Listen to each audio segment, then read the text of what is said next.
Então, novamente citando aquele romano que eu gosto, né, o Sêneca, ele dizia que o povo esfomeado não escuta a razão, nem se acalma com o que é justo e nem se dobra por nenhum apelo.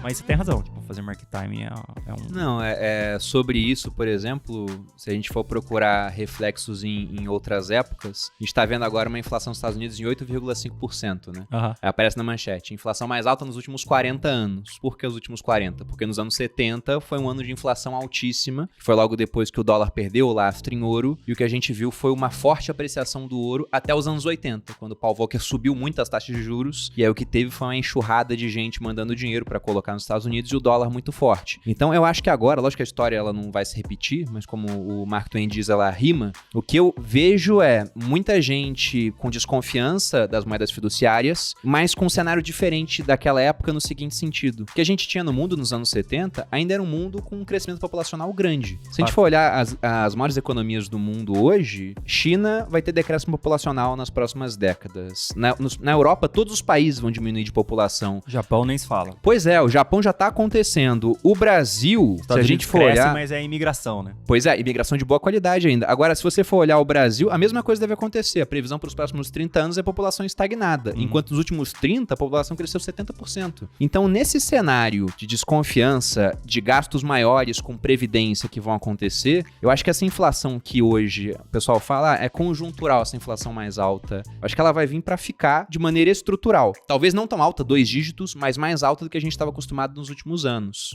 Isso contribui para a cripto. 8,5% nos Estados Unidos é inacreditável, né? A nossa inflação aqui acho que tá 11 ou 12, um negócio assim, né? Tá 11,3 nos últimos 12 meses. 8,5 para os americanos é revolução, assim, é um negócio muito fora do comum, completamente fora do comum, né? Então eu concordo com você, a gente vai conviver em um mundo com juros mais altos e inflação mais alta por algum tempo, não no curtíssimo prazo, mas por mais tempo. Os juros vão ficar mais altos justamente por isso, justamente porque a gente perdeu essa âncora desinflacionária que era a China, né? Que era a China exportando desinflação. Hoje a China, que produzia muita coisa de baixa qualidade ou de qualidade duvidosa, hoje em dia a qualidade já não é mais duvidosa ou de baixa qualidade. Inclusive a Coreia e o Japão fizeram o mesmo caminho, né? Um negócio super interessante.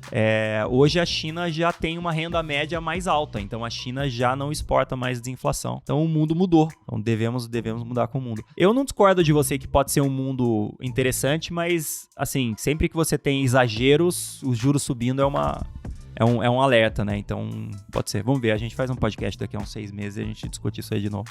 Mas sobre isso, não sei se pra fechar essa parte, mas tem um ponto interessante também na hora que a gente pensa nas consequências sociais do que pode vir a acontecer em um mundo com uma inflação estruturalmente mais alta. Então, novamente citando aquele romano que eu gosto, né? O Sêneca, ele dizia que o povo esfomeado não escuta a razão, nem se acalma com o que é justo e nem se dobra por nenhum apelo. Então, nesse cenário de inflação mais alta... Até um bom exemplo é a Primavera Árabe aconteceu porque o trigo estava caro. Exatamente. E o trigo hoje está muito mais caro do que ele estava na Primavera Árabe. Então esperem revoluções. A gente vai ter um monte de coisa acontecendo pelo mundo e o ponto é que o pessoal pensa na inflação como aquele dado, a 11,3, mas não para pensar que a inflação afeta muito mais quem tem menos, que é a maior parte das pessoas, do que quem tem mais. Porque se eu tô comprado em empresas que têm poder de repassar preços, uma Vivo. A Vivo liga pra mim e fala assim, aumentei tua conta em 10% e é isso, tá? Se não gostar, tu vai pra TIM ou pra Claro, são as 3. Então não tem muito o que fazer. Os meus imóveis sobem de preço, a cripto sobe de preço, o dólar vai subir de preço contra o real. Agora, pro pobre que não tem nada disso, esse cara vai ficando cada vez mais exprimido, gastando mais pra só sobreviver, enquanto pode gastar menos com outras coisas. Então a gente vai ver um monte de medidas políticas sendo tomadas com base nisso. E aí, qual é o único ativo que existe hoje, desses mais consolidados, né? Se é que eu posso falar assim do Bitcoin, que é inconfiscável? É o Bitcoin. Então o pessoal pode aumentar imposto pra um monte de coisa, pode tentar aumentar pro Bitcoin, mas aí você manda o dinheiro para El Salvador, que é o país que reconheceu aquilo como moeda, então não tem ganho de capital na sua própria moeda. A gente não paga imposto quando o nosso real se valoriza contra o dólar. Então a mesma coisa acontece lá. Então eu acho que é um cenário que ele vai se formando assim, que ele fica muito atrativo para essas novas tecnologias, mas principalmente dentre as novas, aquela que já tem um pouco mais de tempo. Porque embora seja nova, a gente não pode deixar de reconhecer como a tecnologia vem acelerando ao longo do tempo. Então ter 13 anos hoje é muito diferente de ter 13 anos no começo do século